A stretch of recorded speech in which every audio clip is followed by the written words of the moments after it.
repetirlo nuevamente. El tema del día de hoy es darle continuidad a la cuestión que vimos la semana pasada con la licenciada Isabel Rizo y su servidor. ¿Qué es lo que sucede después del divorcio? Lo que legalmente conocemos como consecuencias inherentes al divorcio. Entonces, vamos a dar una pequeña introducción y repaso de lo que vimos la semana pasada para empaparnos un poquito y después ya entrar en materia. Si hay dudas, favor de levantar su mano. En cuanto el ponente determine prudente, se van a atender esas dudas, ya sea de manera oral o de manera escrita ahí en el chat. Le solicitamos, por favor, respeto a las indicaciones en el sentido de no agarrar, abrir el micrófono, interrumpir, o si le damos la palabra a alguno de sus compañeros, respetar el turno.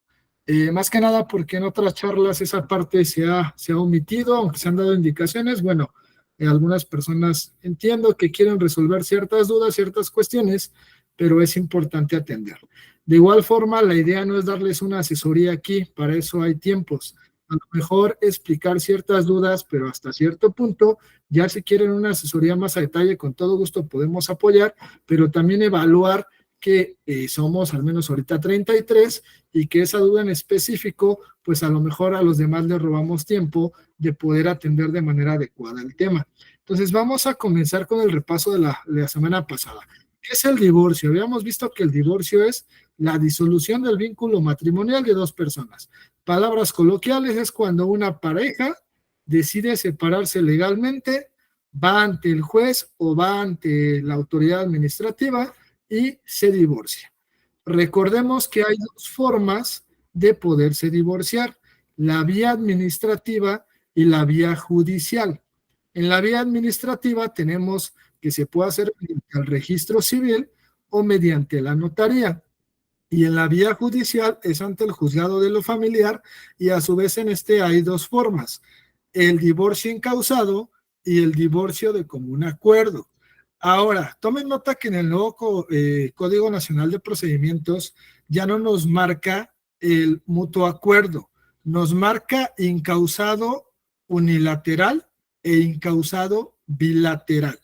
El incausado unilateral es cuando una de las dos personas va y promueve el divorcio. Y el incausado bilateral es cuando las dos personas van y promueven el divorcio, lo que conocemos como común acuerdo. Entonces, ya vimos qué es el divorcio, de qué maneras poderlo llevar a cabo. Hacemos nuestro escrito, ingresamos nuestra demanda, que es una solicitud en donde vamos a pedir dos cosas nada más. Uno, que nos divorcien, es decir, la disolución del vínculo, y dos, que nos aprueben nuestro convenio. Entonces, en un divorcio no vamos a hacer absolutamente nada más que eso. No vamos a solicitar pretensiones, no existen las pretensiones en el divorcio. No vamos a ofertar pruebas, tampoco existen las pruebas, abusados con eso.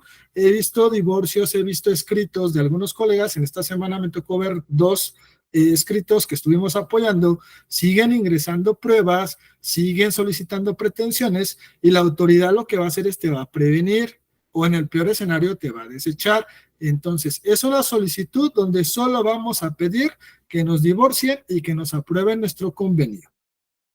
Ingresamos esta cuestión. Una vez que está ingresada esa cuestión, nos van a mandar a llamar al juzgado. Ahí van a suceder posiblemente, o más bien, van a suceder una de dos cosas. Nos pusimos de acuerdo y el juez en ese acuerdo nos va a divorciar y a su vez va a aprobar ciertas cláusulas de nuestros dos convenios si se hizo por incausado o si es de mutuo acuerdo, las cláusulas siempre que estén conforme a derecho y se acaba el asunto. Ahí termina todo. Pero si no llegamos a un acuerdo, supongamos que Juan y Marta en la audiencia dicen, yo no estoy de acuerdo con la pensión, yo no estoy de acuerdo con las visitas, yo no estoy de acuerdo cómo se van a repartir las cosas, lo que el juez va a hacer es simplemente en la sentencia decir, quedan divorciados y impongo ciertas medidas provisionales. ¿Qué medidas provisionales pueden ser? Una pensión alimenticia provisional, una guarda y custodia provisional, un régimen de visitas provisional y otra de las más comunes es cuando si una de las partes solicita que no se le esté molestando, un apercibimiento de que se respete.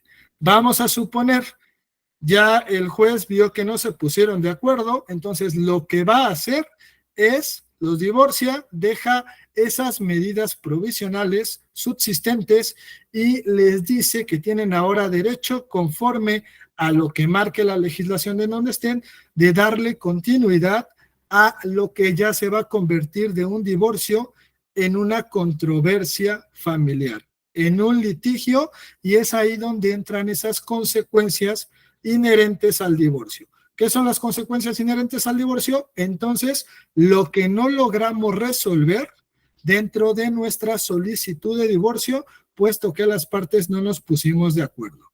¿Hasta aquí alguna duda o pregunta? Hay una manita levantada, adelante. Buenas noches, licenciado. Respecto de lo que está comentando de las medidas provisionales, si se me dictan unas medidas que son desproporcionales, en este caso, por ejemplo, una pensión alimenticia que sea desproporcional, ¿cómo la puedo combatir? En teoría hay que hacer un incidente, pero por experiencia, aunque metas tu incidente, lo vas a tener que hacer hasta que salga la sentencia y quedes divorciado, y ahí es donde mediante incidente vas a poder solicitar pues lo que no quedó resuelto o en lo que tú no estás de acuerdo. Puede ser que la pensión no te gustó, de un lado es muy baja para ti y del otro es muy alta al que la va a dar, ¿no? O la guarda y custodia se la dieron a papá y mamá la quiere. Entonces va a entrar un incidente que ahorita vamos a explicar ya en la presentación, pero ya es una vez que se termina la sentencia. Pueden haber amparos, pueden hacer otras cuestiones, pero ya sería entrar a más detalle y que realmente no les van a autorizar si no lo fundamentamos, porque ahorita como la autoridad no tiene elementos suficientes, pues él no te puede dar otro tipo de pensión, puesto que no aportaste pruebas porque no es la etapa adecuada. Muchas gracias. Dime, Anabel, y comenzamos con la presentación. ¿Me ayudas a ponerla, por favor, Luis? Buenas noches, licenciado. Disculpe. Entonces, cuando se meten pruebas, ¿solo es para cuando pelean algún bien o la pensión alimenticia? Es correcto. Las pruebas solo van a entrar cuando hay una controversia familiar, un litigio, una pelea legal. Y como el divorcio no es un litigio, no es una controversia, por lo tanto no se pueden admitir las pruebas. Entonces, nunca cometan el error de ingresar pruebas cuando hagan su divorcio, y tampoco pidan pretensiones, y mucho menos le llamen prestaciones. Solo van a pedir, repito, dos cosas: que los divorcien y que les aprueben su convenio.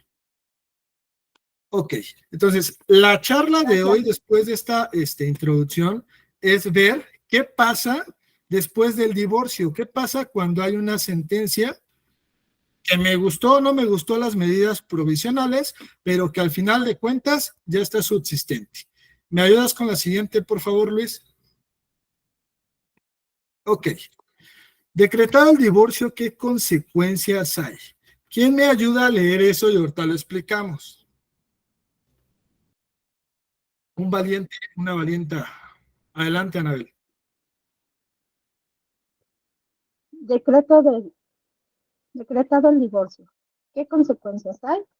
En los casos de divorcio que no lleguen a concluir mediante convenio, la resolución judicial decreta la disolución del vínculo matrimonial, así como lo fijará la situación de los hijos menores de edad o de mayores de edad con incapacidad jurídica, debiendo contener disposiciones relativas a guarda y custodia, conveniencia, medidas para protección de violencia familiar y determinación y aseguramiento de bienes o ingresos a favor de los hijos o la mujer que se encuentre embarazada, las medidas para el empeño de la tutela y de las demás que sean necesarias para garantizar el bienestar, el desarrollo, la protección y los intereses de los hijos menores de edad. Gracias, Anabel. Lo que nos está diciendo ahí es, una vez que ya hubo sentencia de divorcio y quedaron cosas por resolver, ahí ponemos ejemplos: la guarda y custodia, las convivencias, liquidación de la sociedad conyugal, etc. Todo lo que no arreglaste dentro de tu convenio, es ahí donde va a entrar un litigio, una controversia. Ahorita vamos a atender, en el Estado de México y en la Ciudad de México se manejan de forma diferente. La finalidad es la misma, resolver, pero la forma de llevar a cabo esto es diferente. ¿Cuál es lo importante aquí? Que tenemos que considerar que no vas a manejar el mismo procedimiento en la Ciudad de México o en el Estado, así como tampoco en Zacatecas, en Jalisco, en Nuevo León. En todos los estados de la República, actualmente cada uno tiene su legislación y lo maneja de diferente forma o muy similar a las que llevamos, pero tenemos que tener cuidado con eso para no tratar de llevar un divorcio o las consecuencias de igual en la Ciudad de México como en el Estado de México, porque se te pueden ir términos, se te pueden ir cuestiones, y si se te van ese tipo de situaciones, el resultado para tu cliente pues puede ser muy complicado, fatal, o empezar con desventajas. Entonces, decretar el divorcio, ¿qué consecuencias hay? Resolver esas cuestiones que en su momento, mediante convenio, no logramos hacer porque ambas partes no logramos a través del juzgado ponernos de acuerdo. ¿Me ayudas con la siguiente, por favor, Luis? Ok. Por lo regular, en los convenios y en las consecuencias, las más básicas son esas 6 que nos va a explicar la licenciada Jacqueline en unos minutos, un poquito más adelante, pero vamos a enumerarlas de manera general. La guarda y custodia siempre queda como consecuencia, porque solo se dictó la provisional. Pensión alimenticia, lo que nos comentaba la licenciada Rosa, para mí puede que sea muy baja y para mi contraparte muy alta, o simplemente no estoy de acuerdo por X o por Y. Una pensión compensatoria para una de las partes.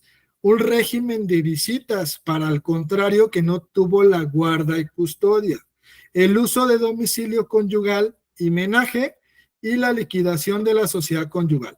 Pueden haber otras consecuencias, pero estas 6 son las básicas y las que por lo regular siempre se encuentran cuando hay niños y cuando hay una sociedad conyugal. Si no hay niños, si no hay menores de edad, si no hubo bienes, bueno, posiblemente a lo mejor solo subsista la pensión compensatoria y quién se va a quedar con el domicilio y el menaje. De ahí en fuera no vamos a poder reclamar nada, puesto no hay una guarda y custodia, una pensión, unas visitas o liquidar una sociedad. ¿Hasta aquí alguna duda o está claro, colegas? Está claro, Lick. Está claro. Ok, vamos a la siguiente, por favor. Ok, lo que les comentaba, mucho ojo y vamos a compartir la presentación, pero aquí viene un pequeño resumen, hay que tomar nota o si su memoria es buena, no tanto como la de su servidor, pues tomen nota. Legislación en el Estado de México. Siempre que tratamos de dar charlas, al menos en estos grupos, manejamos Estado de Ciudad de México, que es la zona metropolitana y en donde su servidor, el equipo de trabajo y pues lo que la mayoría de los que entramos aquí radicamos. Entonces, mucho ojo, si tú nos estás viendo desde Tijuana, desde Zacatecas, desde otro estado de la República, no te vayas a casar con la idea que su servidor está diciendo que hay 5 días o que no hay un término o X o Y. Tengan mucho cuidado, soy muy repetitivo en esa parte porque he visto muchos colegas que se equivocan y al menos aquí en el Estado de México eso puede ser fatal. En el Estado de México, vamos a suponer, hoy me divorcian, hoy sale la sentencia, hoy estamos a 21 de marzo. Lo que la ley me dice es que una vez que salga la sentencia, tengo 5 días para formular mis pretensiones como si fuera o con los mismos requisitos de una demanda. Ahí es donde yo voy a ingresar mis hechos, qué abogados autorizo, indicar un domicilio. Ahí es donde entran las pruebas, ahí entran las pretensiones y ahí entran un sinfín de cosas como si fuera una demanda nueva, pero que viene del expediente anterior en donde solo me divorciaron y subsistieron las medidas provisionales. ¿Por qué les digo que es muy importante, al menos aquí en el Estado de México? Si a mí se me pasan mis 5 días hábiles y no ingresé mi escrito con las pretensiones, con mis pruebas, con todos los requisitos que marca la ley, la autoridad solo va a resolver con base a lo que haya en el escrito inicial. Y si en mi escrito inicial obviamente no puse pruebas, pues entonces ya empecé con el pie izquierdo, puesto que no tengo pruebas en esta controversia. Entonces, en el Estado de México, para ser más claros, me divorcian hoy 21, mañana empiezan a correr los días, es decir, al día siguiente hábil. Por lo tanto, viernes sería primer día, lunes sería segundo, martes tercero, miércoles cuarto y jueves quinto. Es decir, yo tendría hasta el jueves de la semana que entra para ingresar mi escrito con mis pretensiones, con mis pruebas, con todo lo que yo crea conveniente para poder resolver el conflicto que se generó derivado de un divorcio. Entonces, Estado de México, 5. No lo haces, se te va el término y empiezas con desventaja. ¿A qué vas a tener derecho? Pruebas supervenientes. ¿Qué son pruebas supervenientes? Ciertas situaciones que sucedieron después de que se me venció el término. Vamos a poner un ejemplo para que nos quede claro de una prueba superveniente. Jueves 5 es mi último día. Abogado Asael Sánchez se le va. El viernes, este señor se burla de la persona porque se da cuenta que no ingresó pruebas. Y en la burla empieza una pelea. El señor la golpea a tal grado que la señora da al hospital. Lo que hace la señora es levanta una denuncia con fecha del viernes. Como esa denuncia se generó días después de que se nos fue el término, eso sí lo puedo agregar como una prueba, a lo que llamamos prueba superveniente, algo que se generó después de que yo tenía mi término o pasó el tiempo para yo ingresar mi respectiva documentación. Si el viernes o lunes de la otra semana o cualquier otro día se me ocurre poner cosas que por mi irresponsabilidad y falta de conocimiento encontré por ahí, aunque yo las enuncie como pruebas supervenientes, no nos las van a autorizar, no las van a desechar. Entonces, hay que tener mucho cuidado los que litigamos en Estado de México o en algún otro estado que nos pongan un término en cuidar esos tiempos. ¿Alguna duda en cuanto a la legislación del Estado de México o está todo claro? Adelante, licenciado. Todo claro, Lic. Sí, gracias nuevamente. Entonces, si se nos pasan esos 5 días, ¿qué se puede hacer? Les voy a contar una historia que le pasó a un abogado que no soy yo, que es otro colega. No, se nos pasó a mí cuando íbamos y de eso aprendemos. Se me pasó el término, desconocía totalmente esa parte, una irresponsabilidad de su servidor. Entonces, ya no tengo derecho a ingresar mis pretensiones, pero ¿qué creen? Que la parte contraria sí ingresó la demanda o las pretensiones. Cuando la parte contraria ingresa todas estas cuestiones, nos dan vista, es decir, nos notifican, nos corren traslado y ahora nos dan chance de contestar. Y en la contestación podemos ingresar pruebas. Entonces, no se preocupen si les pasa como a su servidor. Cuando les corran traslado, ahí es la oportunidad para contestar, para decir que no estás de acuerdo y agregar las pruebas que en su momento querías agregar. Obviamente, al ser una contestación y no es ser un escrito inicial, entre comillas, o como un escrito que cumple todos los requisitos, pues se pierden ciertas cuestiones porque simplemente vas a contestar negativamente que estás de acuerdo, no estás de acuerdo, pero tienes esa oportunidad de ingresar pruebas. Y esa es la forma en que subsanamos, en que a medio parchamos el asunto y que logramos poder tener un buen resultado para nuestro representante. Aquí la moraleja es que no se nos vayan términos. No porque ya el licenciado dijo, no pasa nada, si te va el término, en la contestación te defiendes y agregas pruebas. Vamos a suponer que la otra persona tampoco hubiera contestado, bueno, no hubiera ingresado nada. El juez va a resolver con lo que hay en el escrito inicial, y si lo que hay en el escrito inicial no me favorece, pues estamos mal. Entonces no hay que confiarnos, no hay que decir, bueno, este es plan B, simplemente si nos llegan a suceder cosas, vemos cómo resolvemos, pero esa sería la respuesta a su pregunta, licenciada. Adelante, licenciado Justino, después licenciada María, y continuamos. Gracias, licenciado Asael. Muy buenas noches para todos. Nada más una observación. Aquí en el estado de Hidalgo sí se tiene que ingresar todo desde la inicial.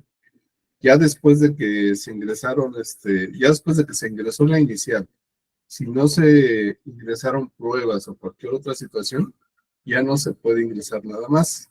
¿Es cuánto? Gracias, Lid. Entonces, ojo, los que litigan en el estado de Hidalgo, ahí ya hay otra vertiente. Ciudad de México, ahorita lo vamos a aterrizar. Estado de México, 5 días tenemos, pero estado de Hidalgo, desde un inicio, como nos comenta. Por eso, el mismo recordatorio de hace rato. No se casen con lo que les decimos, revisen sus leyes, revisen sus códigos, pregunten a personas con expertise en esos hidalgos, en esos estados, perdón. Su servidor, cuando llega a hablar asuntos de otros estados, pues me apoyo de colegas que radican o que conocen esa legislación, porque por más que yo me ponga a estudiar, a leer, pues no es lo mismo hacerlo todos los días a dársele una empapada, una embarrada del tema. Te agradezco, licenciado Justino, ese es un buen punto, y reforzando que no nos podemos confiar, porque lo dice el estado de Hidalgo, el estado de la Ciudad de México. Licenciada María, levantaste la mano, te escuchamos y continúo. ¿Me ayudas con la siguiente, por favor, Luis? Sí, referente a los 5 días que otorgan para ingresar esas pruebas, supongamos que se pasa el término, como dice, hay pruebas supervenientes, pero no hay la posibilidad que aunque la contraparte ingrese su escrito y se nos notifique para que demos contestación, que nos digan que no es el momento procesal oportuno y que nos desechen esas pruebas. No, de hecho, ese es el momento procesal oportuno, la contestación. Lo idóneo es que tú ingreses tu escrito y que la parte contraria también, es decir, ingresen sus pretensiones, enuncien sus pruebas. Pero si te pasó lo que a su servidor, el momento procesal oportuno es en la contestación. Si no lo haces ahí, ya no vas a tener otra oportunidad más que pruebas supervenientes. Los abusados en esa parte. Gracias, Luis.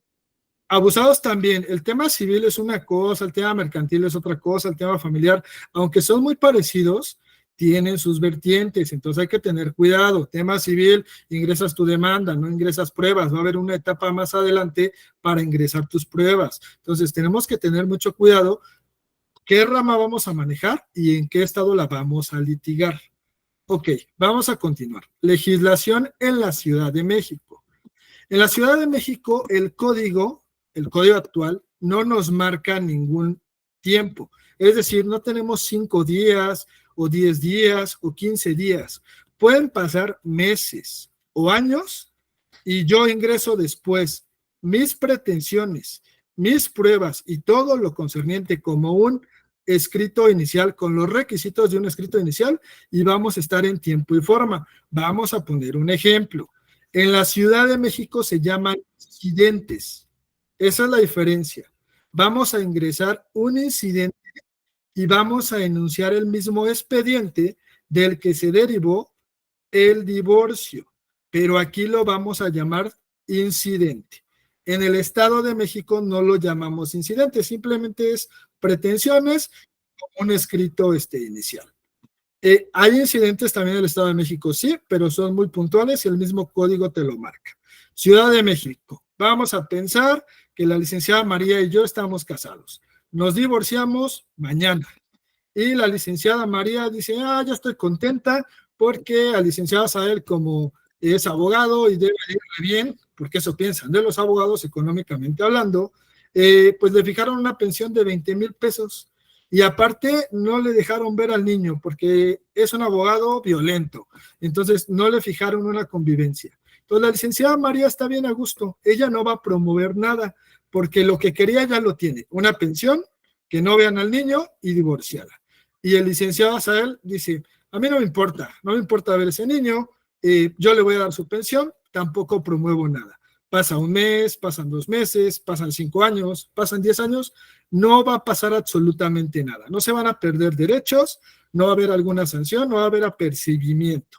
Vamos a suponer que en 20 años yo me acuerdo que le estaba dando pensión a mi hijo y digo, oye, mi hijo haciendo cuentas ya debe tener 30 años y me siguen descontando la pensión. Es gracioso, pero hay personas que tienen hijos de 30, 35, 40 y le siguen pasando pensión por la desidia de no hacer un incidente que se llama cancelación de pensión.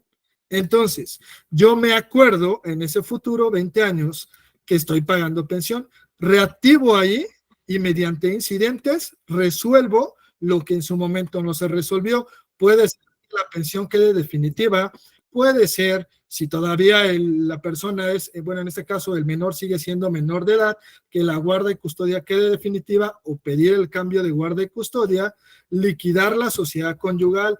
Hay asuntos también que me han pasado. Me dicen, ¿qué cree, licenciado? Ya pasaron 20 años, yo me divorcié, pero no hice lo demás y teníamos una casita, la queremos vender. Es más, como la sacamos a en crédito de Infonavit y ahí te tardas años en liquidar, pues apenas liquidamos y queremos resolver eso. 20 años después, promovemos y solicitamos la liquidación de la sociedad conyugal. Yo el consejo que les doy como abogados es que no le digas a tu cliente, oye, espérate 20 años o 5 meses o 10 años y promueve los incidentes. Eso debe ser lo más pronto posible. Pero pues si la persona también no se presta, no quiere o simplemente te dice, yo quería el divorcio, ya no quiero tus servicios, pues tampoco tú lo vas a hacer. Pero en resumen, en la Ciudad de México no hay un término, no se les van a vencer ciertas cuestiones. Obviamente, si el niño ya no es niño y es un mayor de edad, pues obviamente ya no va a ser la figura de guarda y custodia, las visitas y convivencias, todo eso ya no va a funcionar o ya no se va a pelear, ya se venció, puesto que esta persona ya es un adulto, un mayor de edad. ¿Alguna duda, licenciada María y luego licenciada Rosa?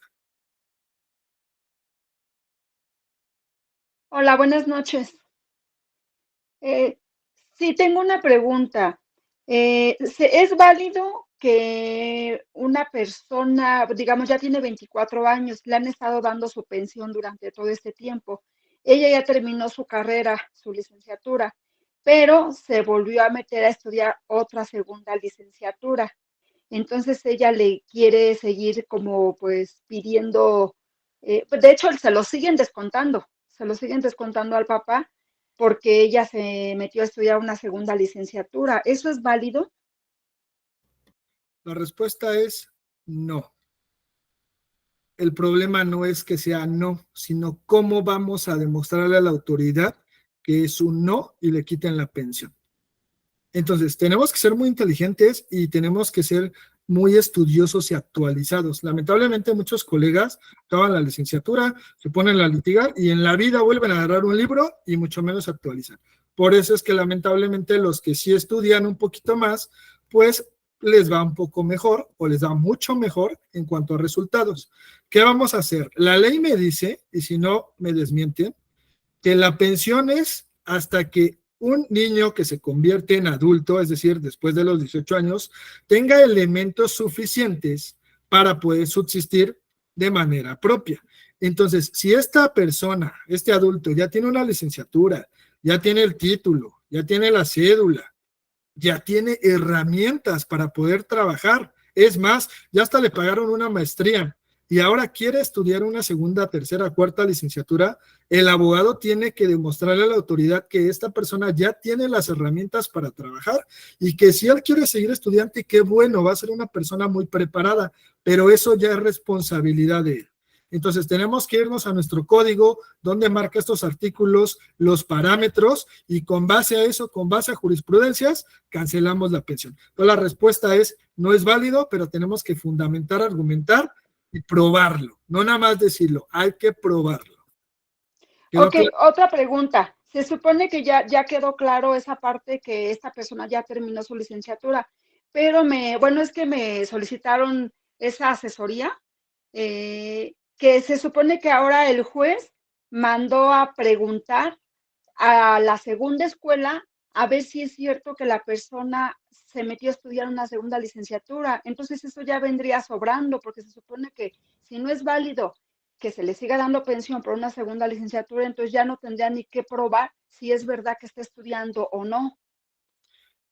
Tenemos que probar que no necesita la pensión, no tenemos que probar abusados, tienen que ver qué es lo que tienen que probar, no hay que probar si estudia o no, hay que probar que ya no necesita la pensión, que es diferente. Aquí me están preguntando también algo así, del 2016, un segundo. Se tiene sentencia de un divorcio en el que se dieron porcentajes diferentes por pensión alimenticia a los hijos. El caso es que al día de hoy, en el 24, uno de los hijos ya tiene 21 años y ya no estudia. La pregunta es que si puedo o no en el mismo expediente meter ese incidente de cese de pensión alimenticia ante el juez que conoce de la causa, llevarlo en el mismo expediente. Ok. Esta pregunta, junto a lo que me estás comentando, licenciada, es muy parecida, atendiéndolo a lo siguiente. No importa si ya tiene 21 y no trabaja, no importa si tiene 25 y sigue estudiando, lo que importa es que necesitamos probar que necesito cancelar esa pensión.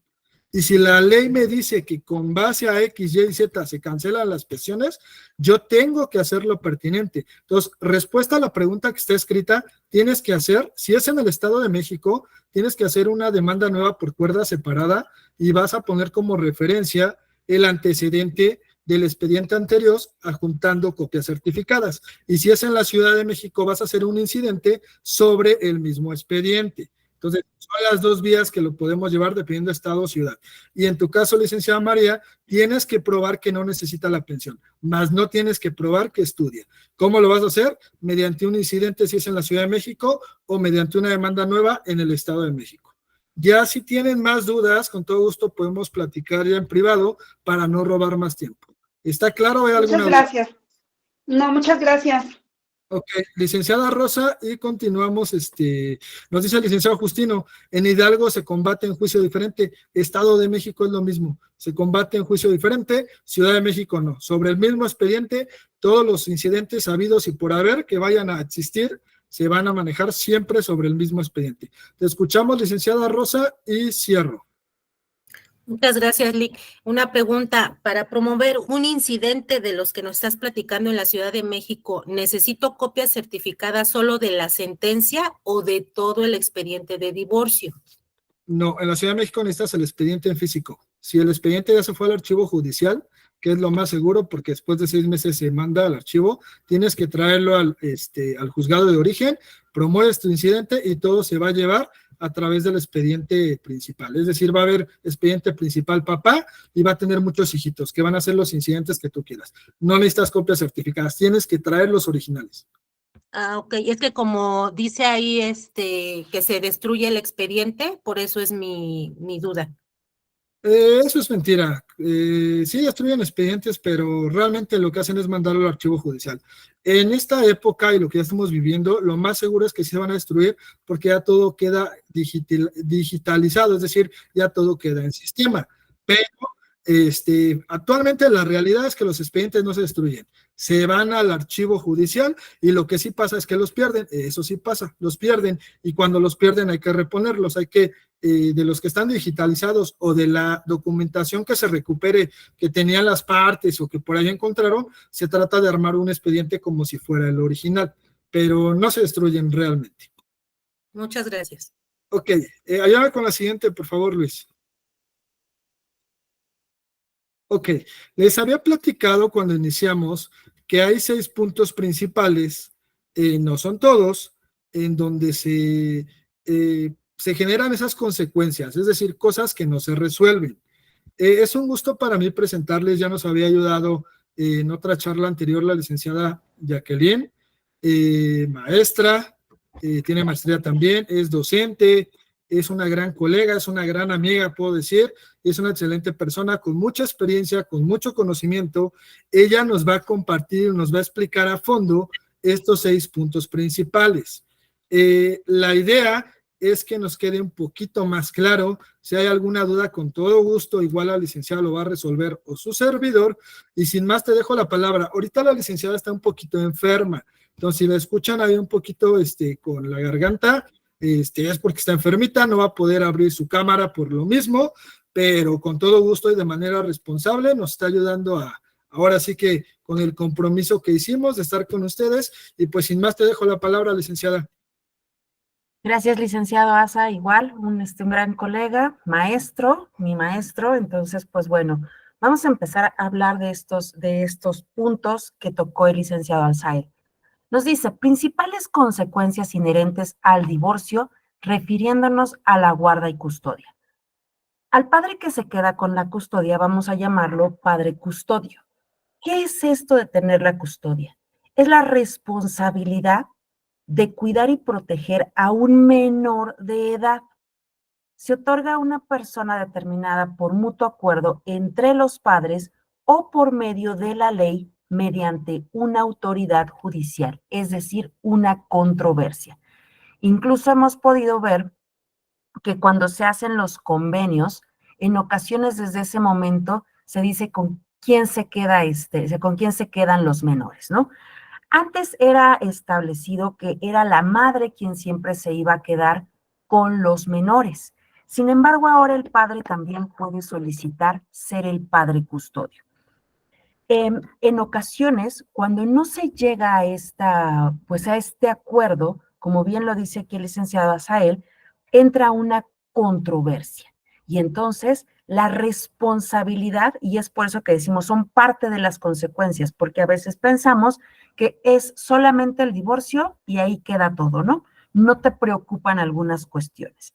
Pero la custodia te implica el hacerte totalmente responsable del menor en ciertos momentos, ya que, obviamente, como más adelante lo vamos a ver, también entran lo que son las visitas.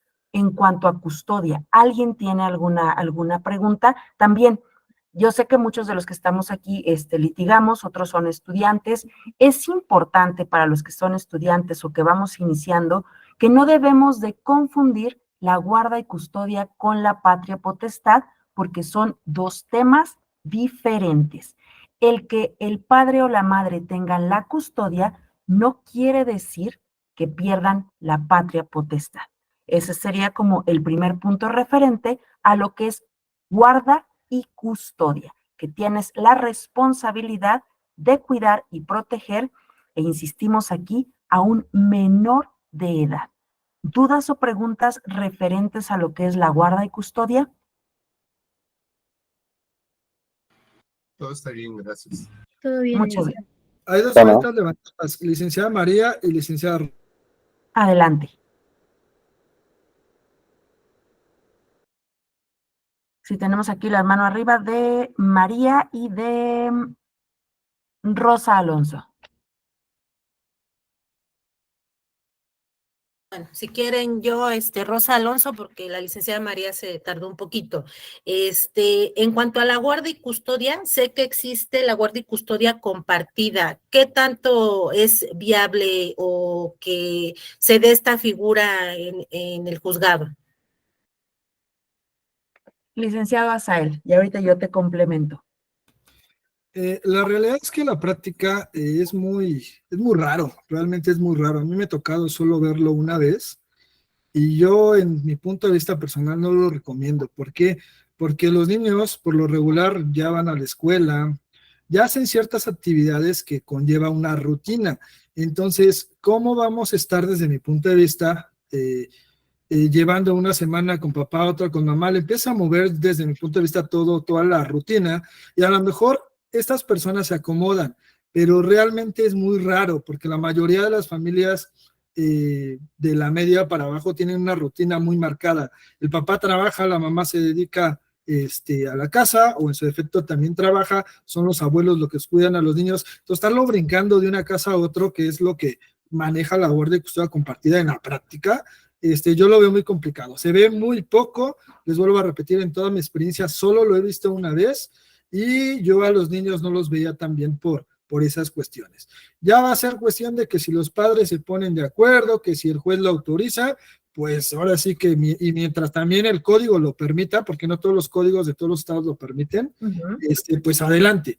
Pero desde mi punto de vista yo no lo recomiendo, pero ya es cuestión de cada caso en específico. No dudo que haya personas o haya familias que sí puedan solventar esa forma de custodia, pero ya sería cuestión de cada uno, y que ustedes como abogados estudien a profundidad, que aquí lo importante sea el niño, algo que se conoce como el interés superior del menor. Si el niño va a estar dañado o va a pasar alguna situación, ustedes deben dar el consejo a su representado o representados, pues de lo que puede traer pro y contra, y a lo mejor no sería a lo mejor una guardia y custodia compartida. Y también en mi experiencia lo que he visto, siempre que hay una guardia y custodia compartida, en un futuro muy lejano, alguna de las dos partes ya no está de acuerdo y empiezan a pelear la guardia y custodia definitiva para alguna de las dos partes. Te dejo, licenciada. Muchas gracias. Les vamos a compartir la semana pasada aquí en los juzgados en Estado de México, precisamente, bueno, empieza una audiencia y el padre alegaba que la mamá no dejaba que pudiera ver al niño como habían acordado, ¿no? Como había quedado establecido. Entonces él exigía a la autoridad que el niño tenía que estar un día un día con papá y un día con mamá. Obviamente esa fue su pretensión, su petición. Sin embargo, la autoridad de forma inmediata le dijo que eso no podía darse toda vez que el niño ya estaba en edad escolar y a los 3 años y medio no podías pensar en tener al niño un día en una casa y otra en una de la mamá y otra del papá, ¿no? Más que debemos de considerar que ya cuando estamos en la práctica, sabemos que cada caso es totalmente diferente. Entonces aquí el papá alegaba, es que no me deja verlo, ¿no? Aunque yo estoy dando la pensión, no me permite verlo. La autoridad los invitó a que platicaran, pero fueron ellos mismos los que dijeron, no podemos otorgarles una guarda y custodia compartida derivada de que para el niño en cuestión psicológica y emocional no va a ser apta, ¿no? Y entonces entró de pronto la abuela a alegar que ella quería que pues el niño estuviera de forma compartida, ¿no? Y que ya fue un poco pública, estaban incluso en el patio, y se dio esa situación. La autoridad en estos momentos no te va a permitir incluso que sea una guarda y custodia compartida, y estaban analizando la edad del menor, su situación psicoemocional y las desventajas que esto pudiera tener. Entonces, incluso aunque pueda estar considerado en la ley, pudiéramos encontrarnos ante una negativa de la autoridad de esta guarda y custodia compartida. Muchas gracias. De nada. Tú me indicas, licenciado, Licenciado cambiamos. Justilio, y continuar con la siguiente, favor, para avanzarle. Gracias por la palabra, licenciado. Yo sí llevé un asunto donde hubo guardia y custodia compartida porque así lo solicitaron las dos personas. O sea, fue un divorcio incausado, pero acordaron que sí querían compartir esa guardia y custodia en virtud de que la señora, bueno, ambos ya tenían nueva pareja. Entonces, para la señora le era más conveniente que los hijos pasaran las vacaciones con el papá, porque ella los tenía todo el tiempo. Entonces, independientemente de que los veían, o sea, era un domingo con uno, el otro domingo con el otro, pero acordaron que en vacaciones las pasara con el papá, o sea, los hijos estuvieran con el papá. Entonces, pues, en esos términos aceptó el juez la guardia y custodia compartida. Bueno. Gracias, Lick. Yo veo más que guardia y custodia compartida un acuerdo de tiempo, pero bueno, yo lo vería como disfrazado, pero está bien, digo, al final el cliente lo pidió y el juez lo acordó, sin problema. Te dejo la palabra, Lick. Muchas gracias. Después, ¿nos pueden ayudar con la siguiente diapositiva, por favor? Después, la pensión alimenticia. Es la obligación de proporcionar alimentos a sus hijos, es decir, la comida, el vestido, el techo, la educación y la asistencia médica, satisfaciendo las necesidades de desarrollo, dignidad y calidad de vida de los hijos. Aquí en el tema de la pensión alimenticia, debemos de considerar, o sea, aquí nos ponen todo esto. Sin embargo, a veces las personas solicitan pensiones estratosféricas, ¿y qué va a pasar? La autoridad o pensamos que hay un porcentaje definido. Sin embargo, también aquí hemos observado que también depende de, como el escrito inicial, digo, nos acaba de suceder, licenciado Asa, En un escrito inicial de pronto nos dan el 30% en automático, ¿no? En otros dicen 15%. Depende también de las necesidades, de lo que plantees en tu demanda, y debemos de considerar que eso también depende, pues, principalmente yo aquí lo vi en este caso, con el porcentaje que dieron fue por la demanda que se planteó. La forma en la que planteó el licenciado Sael la demanda, inmediatamente nos otorgan un 30%. En otros es un 15% y otro es un 20% por niño. Pero también la autoridad va a evaluar cuánto es de pronto pues, lo que gana el papá, ¿no? Eso es también importante, o quién es el que va a dar la pensión alimenticia, porque antes también considerábamos que la pensión alimenticia siempre la da el papá. También ahora se dan casos en las que las madres deben de dar la pensión alimenticia. Rosa. Lili, gracias. Yo lo que he notado es que muchas veces cuando se fija la pensión alimenticia respecto al incremento, algunos señalan que es conforme al índice del consumidor y otros que es conforme al aumento al salario mínimo. ¿A qué se deben estas diferencias? Licenciado Asa.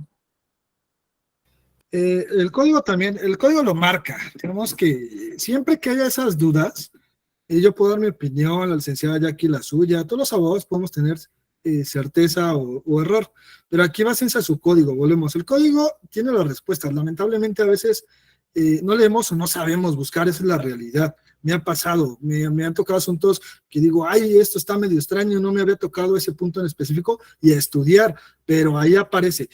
Lo que el código nos marca es el índice con base a lo que va subiendo la inflación, y otras veces manejan el salario mínimo. El salario mínimo, de hecho, ya está para afuera, porque si ustedes se han dado cuenta, y si no, en el Poder Judicial ni siquiera se utiliza el salario mínimo, se utilizan las UMAS, que es una medida que vale 107 pesos, 108 pesos aproximadamente. Pero uno como abogado también debe de saber qué nos conviene.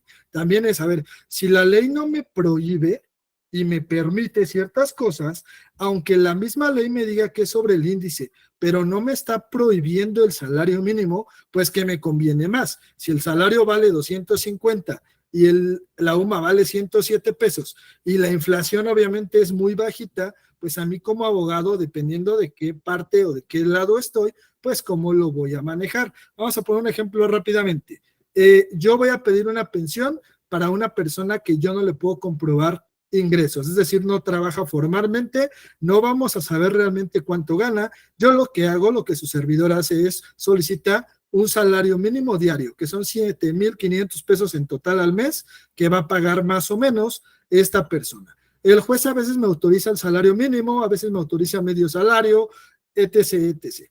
Pero al final de cuentas yo me fui a lo más alto que la misma ley me permite. Si yo dijera, con base a la inflación, dele una pensión, imagínense, nos van a dar una pensión de 2,000 pesos al mes, de 800 pesos al mes. Entonces, al final de cuentas necesitamos que ser muy estratégicos de qué lado estamos y cómo lo vamos a manejar, pero siempre con base al código y a la legislación en donde estemos asentados. Si estuviera del otro lado, es decir, mi cliente es el que va a dar la pensión, pues voy a buscar la estrategia donde mi cliente pague la menor cantidad de dinero, porque esa es la realidad. Van a decir, qué poca moral, qué poca otra cosa, pero al final tú tienes que ver los intereses de tu cliente siempre de manera legal y basándote a la legislación.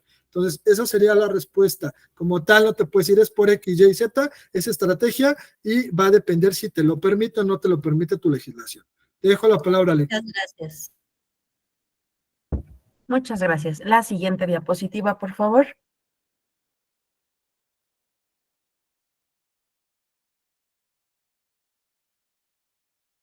Pensión compensatoria. Obligación de proporcionar una compensación económica a uno de los cónyuges afectados monetariamente por el divorcio, cuando éste ha causado un desmejoramiento en su estatus de vida social y económico, es decir, un desequilibrio económico. ¿A qué se refiere con la pensión compensatoria? Muchas personas, o aquí sí en específico tal vez mujeres, dejan de trabajar y se dedican al cuidado del esposo, de la familia, de la casa. Cuando viene esta parte del divorcio, de pronto, ¿por qué se solicita la pensión compensatoria? Tú dejaste de trabajar, de a lo mejor tener tus propios ingresos. Cuando tú te divorcias, ¿qué vas a hacer? ¿Cómo vas a retomar ese camino? ¿No? Ya no vas a estar con el esposo, ya no va a haber ese gasto. Entonces se solicita esta pensión compensatoria. También aquí lo que me ha tocado ver es que en algunas situaciones, que es el juez el que va a determinar el porcentaje, porque hay ocasiones en las que están los hijos, se le da la pensión a los hijos, tenemos uno ahorita que al hijo A le dan 20%, al hijo B el 20% y a la esposa le otorgan el 10%, ¿no? Como pensión compensatoria. ¿Por qué? Porque ella no va a tener la opción ahorita de tener un ingreso de manera inmediata después del divorcio. Por eso es que se llama pensión compensatoria. ¿Dudas aquí al respecto? ¿Algún comentario, licenciado Asa? Adelante, Licenciada Rosa, adelante. Sí, sí me genera una duda aquí entre la pensión normal, se podría decir la común, y esta pensión compensatoria. Es decir, yo en la pensión normal no pediría nada, digamos, para la esposa, hasta la pensión compensatoria, ahí es donde pido para ella. Ok, Licenciado hay que tener mucho cuidado. No me crean, búsquenlo mañana, al rato, ya que tengan tiempo, y contéstense en su momento. ¿Hay algún artículo, y si alguien se lo sabe, dígamelo ahorita, de la legislación que gusten? ¿Hay un artículo específico que nos hable, o un apartado de artículos que nos hable de la pensión compensatoria? Prácticamente la legislación no existe. Entonces, ¿de dónde surge el tema de la pensión compensatoria, que es algo diferente o muy parecido a la pensión alimenticia? La pensión compensatoria, la característica principal que tiene es que va a haber un desequilibrio económico entre alguna de las partes. No estamos hablando que si hubo hijos, que si vivió con el esposo 100 años, 20 años, no estamos hablando de eso. Requisito base para una pensión compensatoria es que haya un desequilibrio económico. Vamos a aterrizarle un ejemplo. Licenciada Jacqueline, su servidor, estamos casados. La licenciada Jacqueline no es licenciada, se dedicó de lleno al hogar, a cuidarme a mí cuando me enfermaba, a plancharme mi ropa, a cuidar a mis hijos, todo lo que hace una ama de casa. Ella no pudo estudiar, ella no pudo adquirir experiencia laboral. Cuando nos divorciamos, yo era el que sustentaba la casa, daba un gasto, como se llama comúnmente, pagaba los servicios, le compraba su ropa, todo lo que mi familia y ella necesitaban. Entonces, cuando nos vamos a divorciar o nos divorciamos, pues yo dejo de mantener ese equilibrio económico. Y por lo tanto, mi contraparte, la licenciada Jacqueline, lo que va a suceder es no tiene herramientas para poder desempeñarse.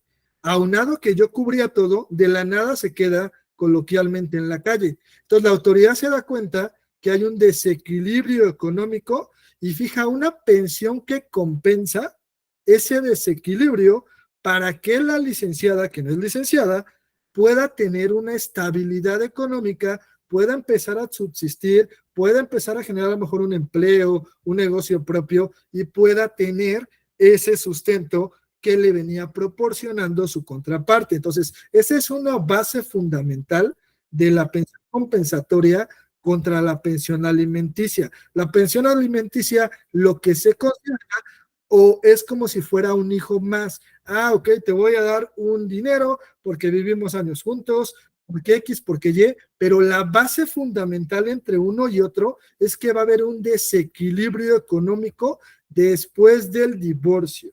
Después del divorcio. Dime, licenciado.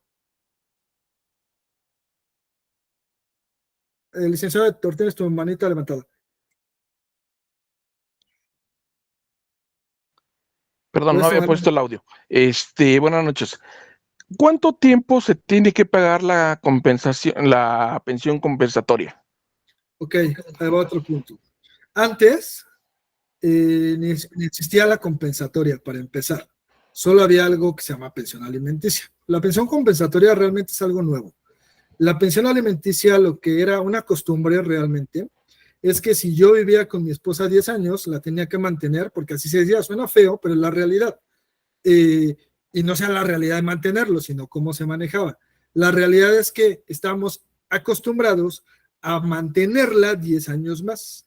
Entonces, ustedes yo creo que todavía han de tener clientes o se han enfrentado a asesorías donde les dice, es que viví 20 años, me tiene que mantener 20 años. Hoy en día, para pensión alimenticia y pensión compensatoria, no hay un término. Pudieron haber vivido 20 años y que el señor le dé pensión 50 años más o hasta que se muera. O 5 años. ¿De qué creen que va a depender que sean más o menos años? De la situación y del equilibrio económico. Si en un futuro la licenciada Jacqueline se pone a estudiar, se gradúa, hace su maestría y en 7 años hizo lo que no hizo en 20 años de matrimonio conmigo porque la limité, en 7 años ella consiguió un buen empleo, ya tiene cierto equilibrio económico, nos damos cuenta, promovemos la cancelación de pensión y en automático esa pensión compensatoria, obviamente después del tratamiento legal, se le va a quitar. Entonces, ella duró 20 años casado conmigo y la pensión compensatoria le duró 7, porque ese desequilibrio económico ya no sucedió. Ahora, al otro supuesto, la licenciada Jacqueline, 20 años me aguantó, la golpeaba, no le daba de comer bien. ¿Qué consecuencias tuvo? Enfermedades. Entonces, nos divorciamos. Ella por sus enfermedades, por más que quiera, no va a poder trabajar, no va a poder generar cierto recurso. Posiblemente la pensión va a ser vitalicia, por así decirlo, es decir, va a fallecer y le va a seguir dando pensión, puesto que ese desequilibrio económico no se pudo subsanar. Entonces, esto es muy ambiguo, es muy complicado, no hay un término como tal, y ustedes como abogados tienen que también ser estratégicos y evaluar, porque cuando demanden a sus clientes para cancelar la pensión, ya sea de un lado o del otro, ustedes tienen que ver cómo probar si la parte contraria de verdad ya no debe tener la pensión y se quita, o la parte contraria debe de seguir subsistiendo con la pensión independientemente de los años que vivieron juntos. ¿Está claro, licenciado? ¿Hay alguna duda? No, está claro, gracias. Y Ok, aparte hay otra cosa importante, perdón, licenciado Asa. bueno, adelante. También hay una situación en específico en el que cuando ya entramos en esta materia de la pensión compensatoria, pasó algo en un caso, se los voy a compartir. El esposo, bueno, ya en ese momento en el tema ya del pleito, pues, le dice, logra que ella firme que la pensión, el juez da la pensión compensatoria y él logra que firme que esa pensión compensatoria va a ser hasta que su hijo menor tenga 18 años, ¿no? Le dice, te voy a dejar la camioneta y te voy a dejar vivir en mi casa y te voy a dar la pensión compensatoria hasta que mi hijo tenga 18 años. Ella lo firmó y la autoridad lo aceptó. Entonces ella sabía que sí o sí la pensión y la compensatoria también iba a ser hasta que su hijo menor cumpliera 18 años.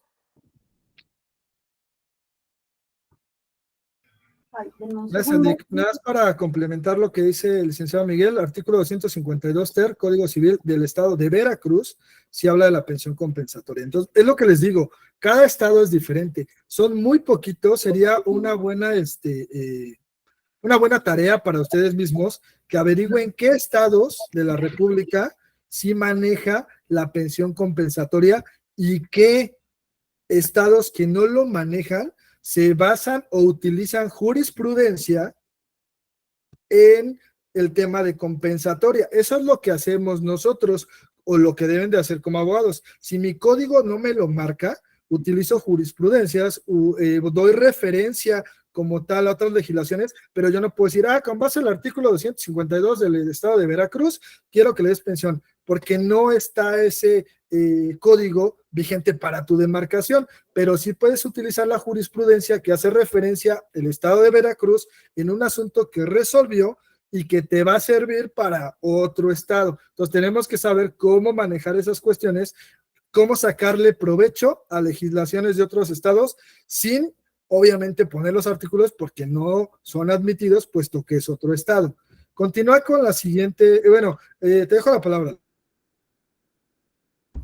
No, adelante, Lick, continuamos con la siguiente diapositiva y nada más para el tema de lo de la pensión compensatoria, es cierto, también tendríamos, al principio nos dijo el licenciado Asael, estamos basando en lo que es Estado de México y Ciudad de México. Otros códigos, sí, también como lo comenta el licenciado Justino ahorita, es revisar en general qué nos dice el código de cada estado para poder identificarlo. Aquí en el Estado de México como tal, en el asunto que les comenté ahorita, que es la de la pensión compensatoria, como tal el juez dicta esa pensión compensatoria y después logran más adelante llegar a un acuerdo de cuánto tiempo se iba a dar. Y al final sí se los aceptó el juez como tal, ¿no? Entonces, pues bueno, ya para verlo de cada estado, sí tendríamos que hacer como un estudio, ¿no? Generalizado. Pero muy bien, vamos a continuar. Después dice, principales consecuencias, régimen de visitas y convivencias. No sé aquí, licenciado Asael, hace ratito que decía, nos comentaba un licenciado, es que de pronto se llega al acuerdo en el que los hijos pasan unas vacaciones con la madre, otros con el padre, cumpleaños con mamá, específicamente, o sea, nos van dando datos exactos de cuándo y quién va a estar con los hijos, se refiere más a lo que es el régimen de visitas. ¿Qué es esto? Es el derecho del menor. Fíjense bien, no es el derecho del padre o de la madre, es el derecho del menor a convivir con el progenitor que no ostenta la guarda y custodia. Es decir, no es con el padre custodio, sino quien no la ostenta. Disfrutar de tiempo de convivencia en momentos específicos acorde a la situación de la vida del menor. Muchas veces desde el convenio se puede establecer, hay quien dice, te toca este año, incluso se ponen de acuerdo, ¿no? Años pares, años nones, o te toca el cumpleaños, cuando es cumpleaños de tu papá vas a estar con él, igual con mamá, vacaciones de verano te tocan tales fechas con mamá. Sí es esta parte en la que el padre que no es el custodio tiene derecho a convivir con los hijos. Puede ser también que les toque una semana con el padre y una semana con la madre. Aquí podemos ver que incluso desde el convenio se llega a estos acuerdos, que no siempre se respetan, ¿no? Y que a veces ahí, como decía el licenciado Alzar al principio, la demanda o el juicio, más bien, perdón, empieza a tener muchos hijitos llamados incidentes. ¿Por qué? Porque a veces esta parte no la respetan de manera total cualquiera de los progenitores, ¿no? Pero específicamente este régimen de visitas y convivencias también se pueden acordar desde un inicio. ¿Y qué es lo mejor? Respetarlo para favorecer pues el sano desarrollo de los hijos, que aquí es lo que se tiene que ver, que no vas a beneficiar al padre o a la madre, sino a los hijos. Y a veces cuando están en el conflicto, olvidan como esta parte, ¿no? Licenciado Asa. Sí, totalmente de acuerdo con lo que comentaba el licenciado anterior en el tema de la guardia y custodia compartida. Yo me inclinaría más que lo que firmaron fue un régimen de visitas obviamente especificado. Obviamente no es culpa del licenciado ni del juez, simplemente así lo determinaron las partes y el juez lo autorizó, pero hay que identificar bien qué es la guardia y custodia, qué es el régimen de visitas y convivencias y poner ciertos parámetros. Como comentó la licenciada, dos puntos importantes. Uno es beneficio del niño, no de los adultos.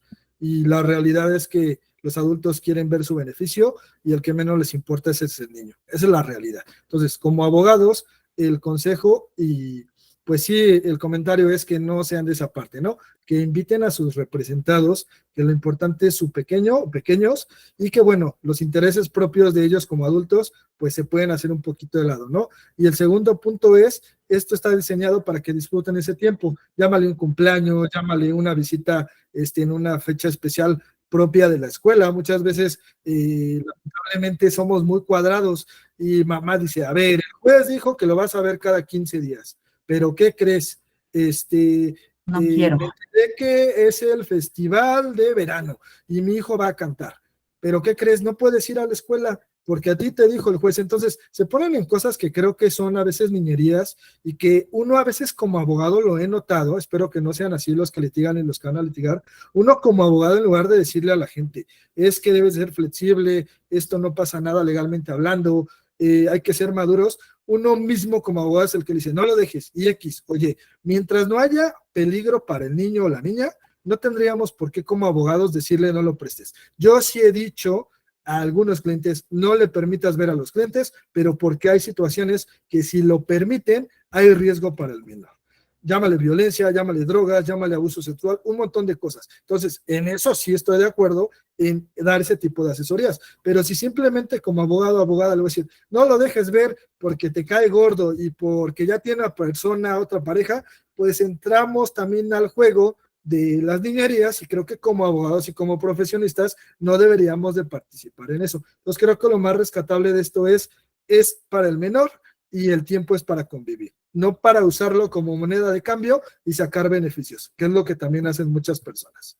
Te dejo la palabra, Lek. Y sabes qué, licenciado Asa, no es por comprometerte, pero creo que de este tema precisamente podemos sacar otra charla que es precisamente lo que acabas de decir, lo que es la alineación parental, ¿no? Cuando viene toda esta parte de afectar a los niños, si quieres, lo preparamos, la parte en la que cuando empezamos, como bien lo dices, con las niñerías de no lo dejo ir porque hoy no estoy de buenas para que lo veas, de pronto todo el daño que se genera a los menores, o sea, la importancia de también asesorar bien a tu cliente de cómo se tienen que hacer las cosas conforme a derecho. Es difícil y como hemos insistido desde el principio, cada caso es completamente diferente y nos enfrentamos a muchas situaciones, pero si quieres lo platicamos y también aquí está parte de lo que es la violencia contra los hijos en esto llamado régimen de visitas, convivencias y que empieza a impactar de pronto en la pensión alimenticia, en la convivencia con tu hijo y cómo va impactando en distintas áreas. ¿Te parece? Sin problema, Lick, claro que sí lo podemos aterrizar y con todo gusto. Y va a ser fundamental y por experiencia y hagan conciencia, la mayoría de las controversias de índole familiar donde hay niños partieron de que alguno de los papás no le dejó ver al otro al niño. O sea, por un régimen de visitas y convivencias que no se pudo llevar a cabo, se desprendió todo. La guardia y custodia, pensión a lo mejor en su momento, o sea, todo lo que se desprendió porque no tuvimos la madurez de poder llevar a cabo como tal un régimen de visitas. Entonces, este es bastante fundamental en el sentido de que en la experiencia he visto cómo lo usan de moneda de cambio. Te dejo ver a la niña hoy, pero me depositas. Y ahí tienes al papá, ya te deposité, le mandas el voucher, ok, adelante. Es como si fueras al cine, me pagas y te doy el boleto para entrar. Es lo mismo que utilizan las personas. Llámale mamá, llámale papá, llámale hombre, llámale mujer. Entonces, este tipo de charlas sí es con la finalidad de aprender también a hacer conciencia y marcar esa línea muy delgada entre muchos abogados y los demás. ¿De qué tipo quiere ser? Es difícil ir contracorriente, es bastante difícil. Que su servidor se trate de, junto con el equipo de trabajo, de llevar una línea sobre el derecho, sobre el interés superior del menor, sobre obtener ingresos, es muy difícil, de verdad que es muy difícil, pero no es imposible. Y lamentablemente, por eso las personas cuando buscan un abogado es porque no les quedó de otra, pero ya van con, ay, a ver si no me roba, a ver si no se vende. Entonces, sí podemos marcar esa diferencia, les va a costar y nos va a costar, pero parte de este tipo de charlas es para poder apoyarnos, ayudarnos, crecer y cambiar el gremio, pues de donde muchos lamentablemente lo utilizan para beneficencia. El que tengamos ingresos de eso no está peleado con hacer las cosas bien. La realidad es que no. De que va a ser difícil, lo va a hacer. Y de que hay que buscar estrategias, también lo va a hacer, pero no es imposible. Te dejo la palabra, Lick. Muchas gracias. Levantó la mano la licenciada Rosa, adelante. Sí, Lick, muchas gracias. Pregunta, ¿puede quedar establecido desde el convenio que estas visitas sean en el centro de convivencias, hablando aquí de la Ciudad de México? Licenciado Asa. Sí, bueno, en el convenio la vamos a solicitar. Acuérdense que el convenio es una propuesta, no es algo que se va a hacer. Entonces, mi propuesta de que vaya a ser en el centro de convivencias. Para hacer en el centro de convivencias tiene que cumplir ciertos requisitos, por ejemplo, que haya violencia, que esté en peligro el niño. Entonces, realmente por eso están esos lugares, porque el papá o la mamá que no tiene al niño, pues va a estar en peligro el pequeño de que lo sustraiga, de que lo violen, de que le peguen. Entonces, el centro de convivencias con la finalidad de cuidar estas cosas, no nada más es porque se me antojó y no quiero que se lo lleve para que se le quite abogado, meta al centro de convivencias. En esa parte hay que tener mucho cuidado, sí se puede solicitar en la propuesta, nos los tiene que autorizar el juez y para que me lo autorice le debo de dar elementos como los que comenté, pues para poder corroborar que es necesario el centro de convivencias y que el menor no se lo lleve. Un bebé de 6 meses a lo mejor no se lo pueden llevar por la edad. Un bebé ya un niño de 7 años que sabemos que hay antecedentes que el papá lo golpea, pues también se pide el centro de convivencias. Entonces son diferentes aristas dependiendo de la situación de cada uno de sus clientes. Muchas gracias. De nada. Cambiamos la diapositiva, por favor. Y la última. Uso de domicilio conyugal y menaje. Consiste en determinar quién tendrá derecho a usar la vivienda familiar, así como los enseres de dicho domicilio. Por regla general, se le suele atribuir la vivienda al cónyuge que se queda con la custodia de los hijos o cónyuge custodio, por lo que hay que estar al principio del interés del menor. Desde el inicio de la plática, el licenciado Sael nos dijo algo que se debe de considerar o que la autoridad va a considerar siempre es el interés del menor. ¿Quién se va a quedar con la casa? Obviamente el cónyuge que es el custodio, el que se va a encargar de que los niños estén atendidos en todos los sentidos. No es el que los va a llevar a la escuela, lo decíamos hace un ratito. No puedes como esperar o empezar o querer, perdón, que los niños estén en un lugar o en otro. Aquí, quien se va a quedar con la custodia será quien se quede igual con el domicilio, para que ahí los niños tengan todo lo que necesitan para que estén protegidos en cuanto a lo que es alimento, educación, vestido, y generalmente es ese cónyuge quien se quedará con el domicilio en donde estuvo establecida la familia. Adelante, Licasa. Sí, nada más para acotar, no es por regla general todos, es por lo regular, así sucede, pero no quiere decir que si mamá tiene a los niños ya se quedó con la casa, es por regla general y obviamente cuidando, como comentó la licenciada, a los menores, pero pues si se paga renta ahí o el dueño es otra persona, obviamente no va a suceder eso, se van a tener que mover, pero por regla general, en la mayoría de los casos es como funciona, nada más para acotar esa parte.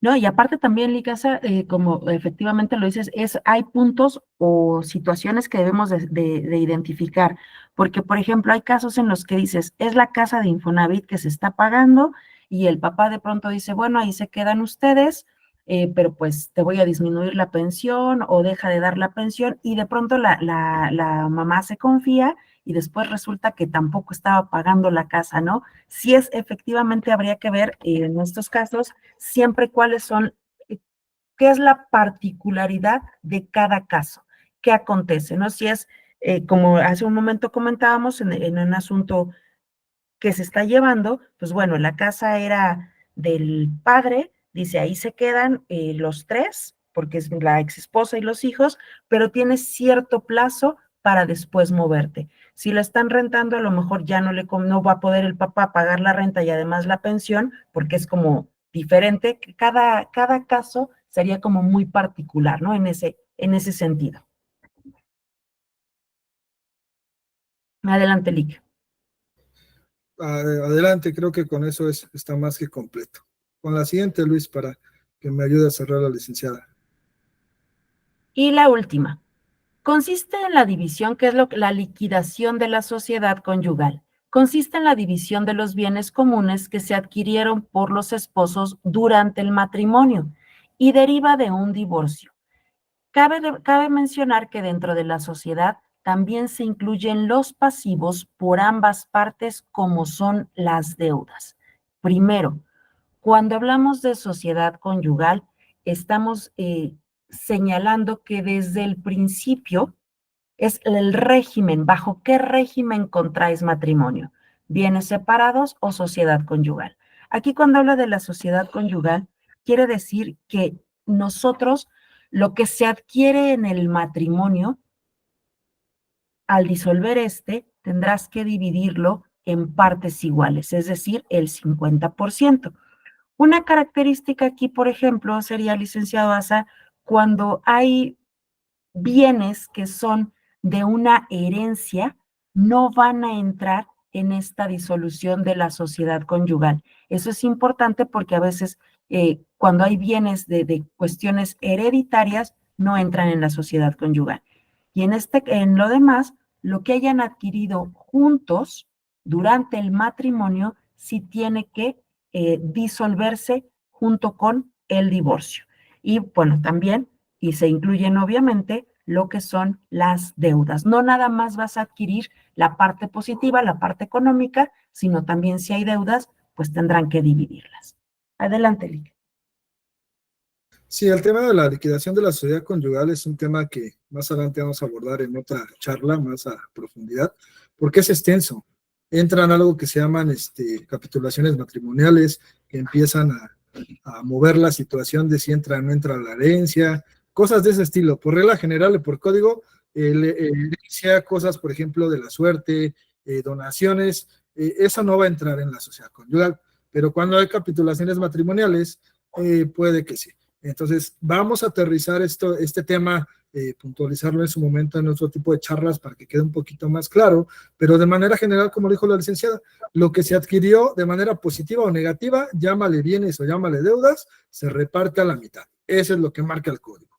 Si hay 10,000 pesos de deudas, mamá paga 5,000, papá paga 5,000. Si hay un carro, se vende y la mitad de lo que les den, o se lo queda a uno y le paga la mitad al otro. Es más o menos como se debe de manejar, pero obviamente ya en la práctica ya hay muchas complejidades, porque si hay una casa, hay un departamento, hay 3 carros, hay 2 deudas, que las deudas yo no sabía y las contrajiste y no me dijiste, entran o no entran. Entonces, hay muchas aristas que realmente podríamos tardar otras 2 horas y no terminaríamos. Y obviamente aterrizando que cada caso es especial y que obviamente no todas las personas tienen los mismos bienes o las mismas deudas, pues sería complicado. Entonces, si hay divorcio en separación de bienes es el régimen, nos olvidamos de la sociedad. Y si hay sociedad conyugal, es donde entra la liquidación. Entonces, de manera general te acoto esa parte, Lick, y si hay alguna duda, pues para que te la externen y las vamos contestando. Adelante, licenciada Anabel.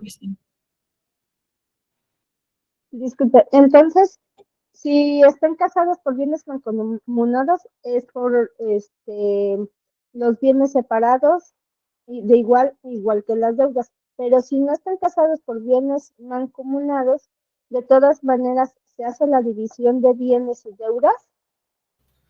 No, si están por bienes separados, como se dice coloquialmente, cada quien su golpe. Yo me compré mi bicicleta y mi esposa se compró su camioneta, ni hablar. Yo me llevo mi bicicleta y mi esposa se lleva su camioneta, por bienes separados.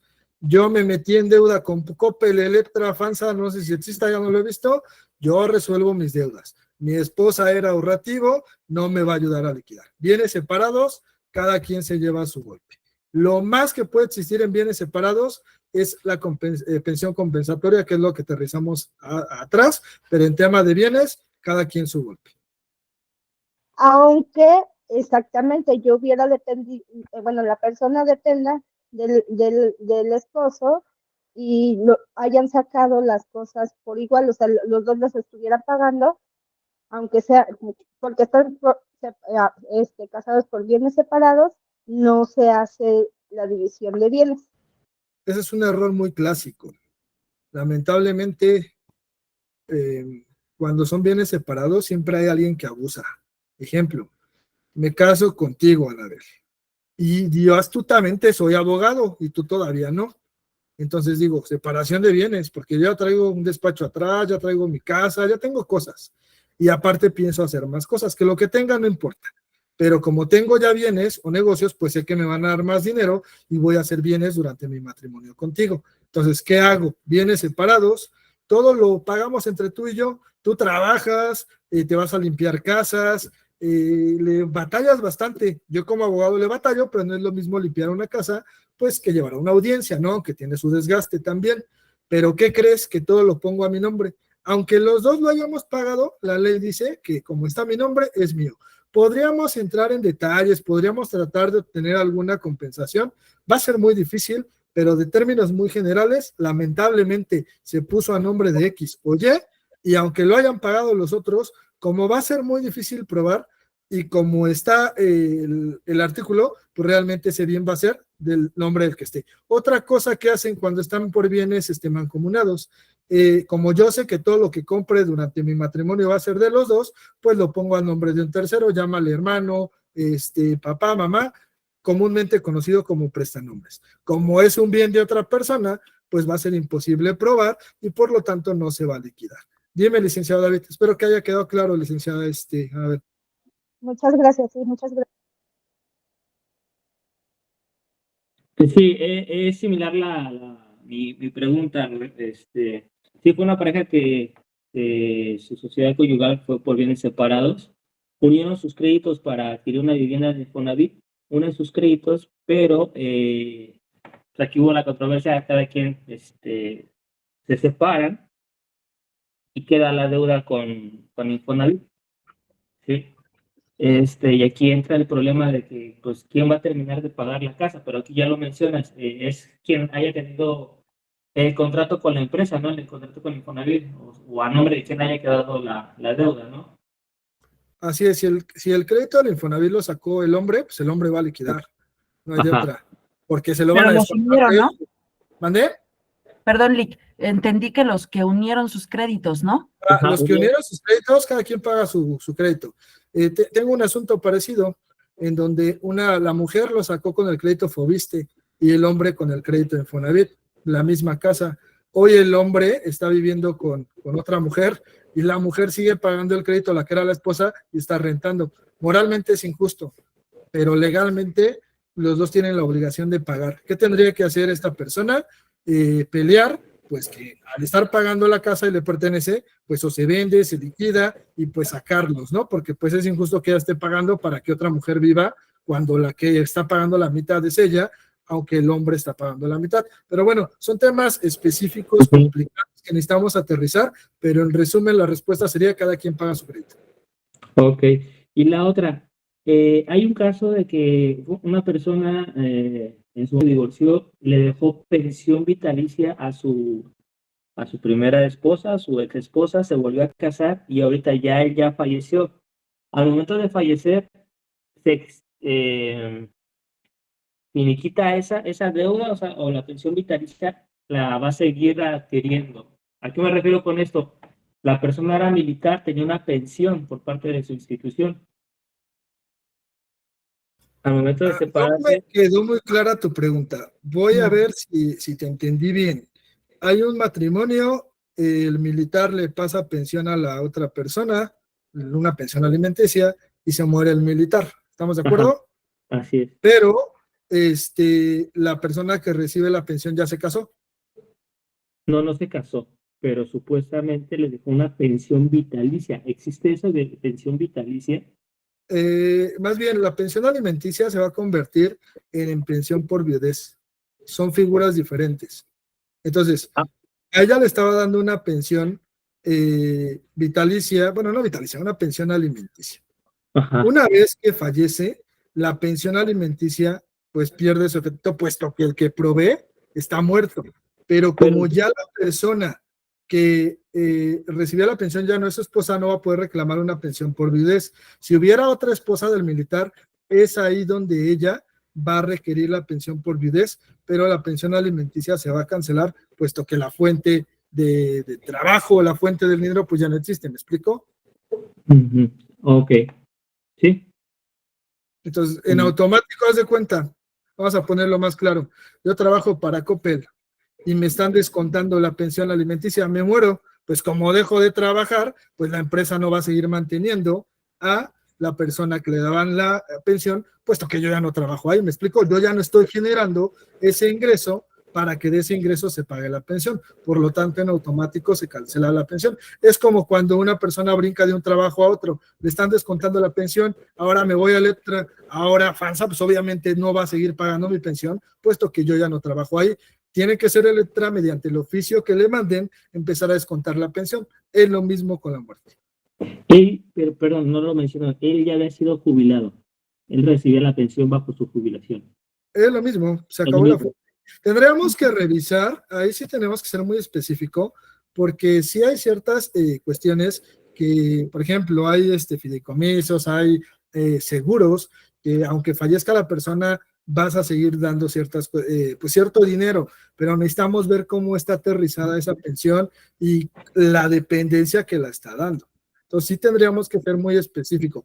Tema militar, que hay el derecho catastral, se maneja muy diferente al tema civil, entonces sí tenemos que tener mucho cuidado en eso. Te lo estoy manejando general porque tendría que revisar tu sentencia, tendría que revisar el puesto, o sea, tendría que revisar muchos supuestos para ver qué podemos hacer ahí. Ya tenemos que entrar en materia, pero tema catastral, derecho catastral a derecho civil familiar es muy diferente, se manejan diferente, obviamente tiene sus similitudes. Obviamente, si fue juzgado como una persona civil, va a aplicar el tema civil, pero tenemos que evaluar la fuente laboral, la fuente de ingreso, para ver si aplica o no aplica. Muy bien, muchas gracias. ¿Querías comentar algo, licenciada Jackie? No, licenciado, te estaba diciendo que sí, o sea, estaba escuchando atentamente lo que decías y no, yo por mi parte, eso es todo. Ok, te agradezco, licenciada, de verdad por complementar, por hacer esa mancuerna con el servidor, poder apoyarnos, aprender. Aprendo siempre de ti, como de los que opinan. Luego me ponen en jaque con ciertas preguntas complicadas, tratamos de dar la respuesta y cuando no la conocemos, y por eso les digo, el que tengamos experiencia no significa que sepamos todos. Tenemos que estudiar, tenemos que prepararnos, porque si no, como se dice coloquialmente, el abogado contrario nos va a comer el mandado. Y no podemos ser abogados mediocres, con todo el respeto que me merecen, porque le cobremos $1 o $1,000,000 de pesos a nuestros clientes, la calidad del servicio debe ser la mejor, porque para eso nos preparamos. No tenemos un código, no tenemos a lo mejor un juramento si lo queremos ver, pero creo que eso es independiente a, tenemos una responsabilidad con cada uno de nuestros compañeros, colegas, principalmente de nuestros representados. Entonces, al punto al que voy es al siguiente, no me crean todo lo que yo les digo, lo que le dice la licenciada, revisen su código, estudien, hacen diplomados, toman clases gratis, a veces invierten un poquito, nunca nos gusta pagar. Pareciera que si yo les vendo un curso es una mentada de madre, con todo respeto, y no va por ahí. A veces los cursos pagados, la información o la forma en que se llevan casos concretos, casos prácticos, es diferente a lo que ahorita les podemos o nos podemos más bien compartir en una hora casi media que llevamos. Entonces, yo les agradezco por invertir su tiempo, por estar con nosotros, por ser constantes. Yo veo que hay muchos constantes a través de las participaciones que su servidor y el equipo que está atrás de todo esto nos apoyan. Algunos otros colegas que no meramente trabajan con nosotros, pero que tienen esa amabilidad de compartir su experiencia. Los invito a los que gusten compartir una charla, comuníquense con su servidor o en los grupos que están con alguno de los administradores. La finalidad es poder aprender, compartir, apoyarnos y crecer todos juntos. Hay algunos cursos que sí se están vendiendo, ya lo han de haber visto, pero bueno, es como todo, no están obligados a el entrar a este tipo de charlas gratuitas, no es condicional a otras cosas. Si alguno de algún colega, alguna otra persona les pone ciertas condiciones, favor de avisarme, porque lamentablemente también hay muchas personas que quieren sacar ventaja luego de este tipo de cosas. Entonces, en ese sentido, les agradezco mucho el tiempo. somos un despacho, podemos apoyar en lo que podamos. La idea tampoco es estar, darle la asesoría, revisar documentos. Hay cosas que van a conllevar un costo, pero en la medida de lo posible, con todo gusto los podemos ayudar. Si alguien tiene algún comentario, alguna duda, vamos a tomar rápidamente 2 personas y si no, cerramos. Y quisiera nada más que me apoyen de la siguiente manera, levantando sus manitas. Si están de acuerdo, nos estamos aventando más o menos hora y media. Algunas personas me hicieron el comentario que a veces es cansado. Entonces, si están de acuerdo que sigamos manejando hora y media, levanten su mano y si no, lo vamos a reducir a 1 hora. La idea es que no sea tan tedioso, que aprendamos y aunque estemos un poquito cansados y nos pongan en jaque a los ponentes, pues podamos aprender un poquito. Entonces, levanten sus manos si están de acuerdo que siga siendo hora y media por mucho. Ahí ayúdame, Luis, a revisar y Jackie, porfa. Para ver, somos casi 50, si hay más de la mitad, bueno, continuamos con esa dinámica. Te dejo la palabra en lo que ven las manitas, vi hay una manita levantada que quería participar, toma la palabra, por favor, Lick. Pues nada, como bien lo acabas de comentar, siempre es muy importante, estas charlas son generales, para analizar cada caso se requiere cierto tiempo, y es muy importante que no se vayan, como siempre lo ha hecho el licenciado Asael, con los machotes, analicen cada punto de lo que les piden, les solicitan sus clientes, y pues bueno, continuaremos con todas estas charlas para que vayamos incrementando conocimiento, incrementando también conocimiento en el sentido de que todo lo que nos comparten de otros estados. Gracias, Lick, Asael, por hacerme parte de esto y pues a seguir trabajando juntos. Gracias a ti, Lick. Una corrección, y qué bueno que me lo pusieron, para que vean que a todos se nos va. Estoy hablando del tema catastral en tema militar, y estoy totalmente equivocado. Catastral es otra cosa, es castrense. Gracias, licenciada Rosa Alonso, por el comentario. A todos se nos va. Adelante, un par de personas, ahí levanté la manita, si quieren participar, tomen la palabra, y si no, de parte de nosotros es todo, y les agradecemos. Entonces, si alguien va a tomar la palabra, adelante.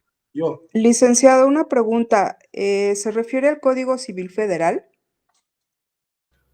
Me refiero al Código Civil Federal, ¿a qué tema? ¿O a dónde va tu pregunta? En referencia al divorcio. No. Código, si cada estado tiene su legislación. Por ejemplo, en el estado de Hidalgo nos hizo la acotación el licenciado Justino, me ha tocado litigar muy poco ahí, 1 o 2 asuntos, pero el estado de Hidalgo tiene su código familiar, su código civil. La Ciudad de México tiene su código civil para el Distrito Federal, el Estado de México tiene su código civil también, y hay un código civil federal, pero en este caso, el tema de divorcio, por ejemplo, se va a llevar en la Ciudad de México, te vas a basar al código civil para el Distrito Federal, que ya en un futuro muy cercano ya se está usando, y tenemos un límite de tiempo, ya viene el Código Nacional de Procedimientos. Siendo nacional, pues significa que va a aplicar para toda la nación, es decir, para todos los estados de la República. Gracias, licenciado. Buenas noches. De nada, licenciada. Cerramos con el que dijo yo, que no alcancé a distinguir quién era, y con él cerramos. Adelante, era un caballero nada más.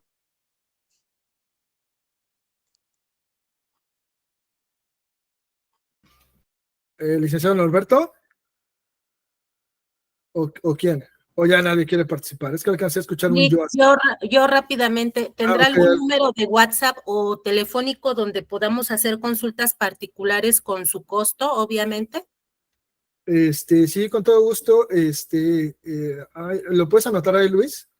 De todos modos, ahí en los grupos aparezco como RS Abogados y Contadores. Es mi número personal, pero es el que manejo de manera empresarial. Entonces, ahí me pueden escribir, y si no, el licenciado Luis ahí me está apoyando, anotando mi número. Nada más manden un mensajito de soy tal, y ya lo vamos a aterrizar. A veces los puedo atender rápido, a veces no, por cuestiones laborales, obviamente, pero la idea es, pues podernos apoyar, ¿no? El licenciado Luis creo que ya se dormía porque no lo puso, pero bueno, ya lo puse yo. Ahí estás. Ahí está. ¿Alguna duda, pregunta? Ahí está el número, unos segunditos para que lo vean. Con todo gusto, licenciado Cel Sánchez, licenciada Jacqueline, también está con nosotros. Y bueno, la idea es podernos ayudar. Les agradezco mucho su tiempo, que tengan una buena noche, que descansen y nos estamos viendo en las siguientes charlas. O en los Gracias, grupos. buenas noches. Gracias, sí. Gracias. Buenas noches, hasta luego. Hasta luego, buenas noches. Gracias, hasta luego.